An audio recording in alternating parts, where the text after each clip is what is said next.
E aí, Jovinho, tudo na paz? Eu me chamo Pedro Lima, professor de matemática. Nesse vídeo iremos resolver a questão 14 da UFRR 2024. Se você está acompanhando toda a playlist dessa resolução, eu disse ali que a segunda questão do PSS1, né, que foi a questão 11, questão de logaritmo, provavelmente foi a mais difícil da prova, a maior questão da prova. Só que logaritmo é um assunto que já tinha aparecido na nossa prova. Essa é uma questão de inequação trigonométrica. Veja aí um enunciado super simples, né? O conjunto solução da inequação, tá aí ela, e quais são as respostas. Então, eu acho que a questão do logaritmo foi mais difícil, e essa também foi uma questão difícil porque nunca apareceu. Não só na nossa prova, nós até então, a gente nunca tinha tido uma inequação trigonométrica, como também a gente nunca teve uma inequação do segundo grau, que é o que a gente vai ter que fazer aqui. Então, olha só a malícia. A malícia é você chamar cosseno de x de outra letra, ou seja, mudar a variável. Acho que nós nunca tivemos uma questão no FRR que foi necessário essa malícia matemática, essa mudança de variável. E aquela inequação que antes era de trigonometria, agora virou uma inequação do segundo grau. Veja que essa inequação do segundo grau, para você saber onde que essa bagaceira toda daria negativo, você teria que fazer um esboço do gráfico desse negócio.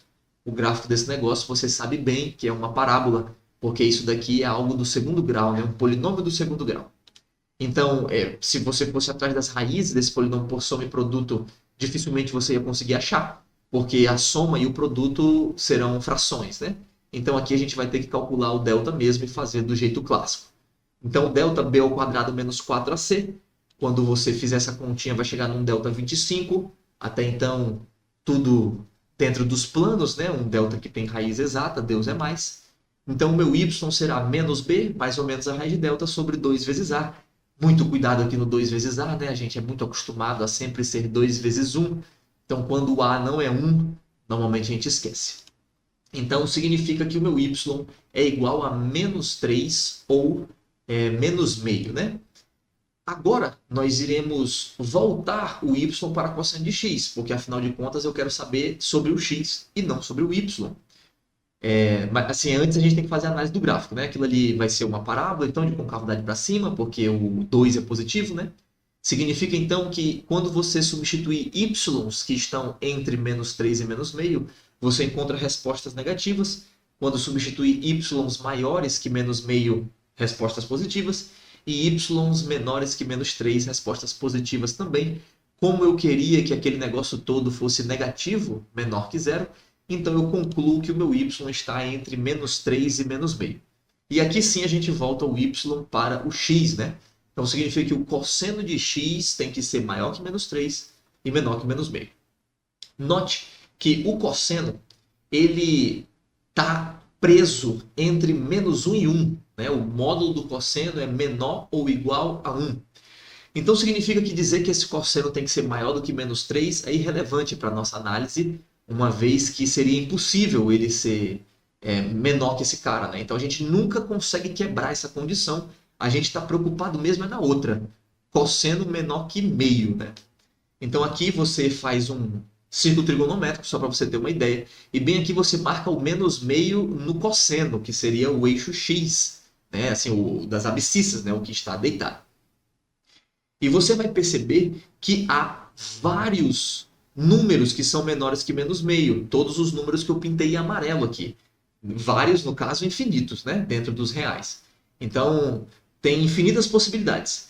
E para eu encontrar esses números, eu terei que varrer ângulos que estão aqui nessa linha vermelha. Então essa é uma noção que nunca tinha aparecido na nossa prova.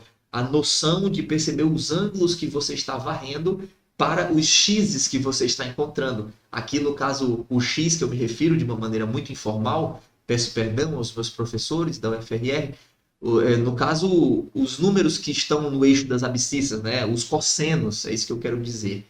Então a gente nunca teve essa problemática na nossa prova. Para um intervalo de cossenos, eu vou ter um intervalo de ângulos que está representado em vermelho. Então você pensaria quais são os ângulos que você encontra como resposta menos meio, né? Que esse ângulo tem tudo a ver com a nossa análise. Então um primeiro seria o de 120 graus, Para você saber disso, aí você já tem que conhecer do ciclo trigonométrico, saber que o cosseno de 120 graus tem tudo a ver com o cosseno de 60. Mas o cosseno é como se fosse o x do ponto. Então esse x seria negativo. Então o cosseno dele é menos meio. Assim como nós também temos outro ângulo que é correspondente ao 60 graus e o cosseno é negativo, que é o ângulo de 240 graus.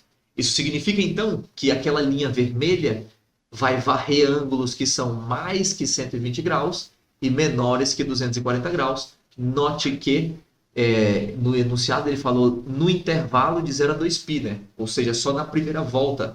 Se ele não tivesse dito esse intervalo aqui, teriam infinitos intervalos que essa inequação seria menor que zero.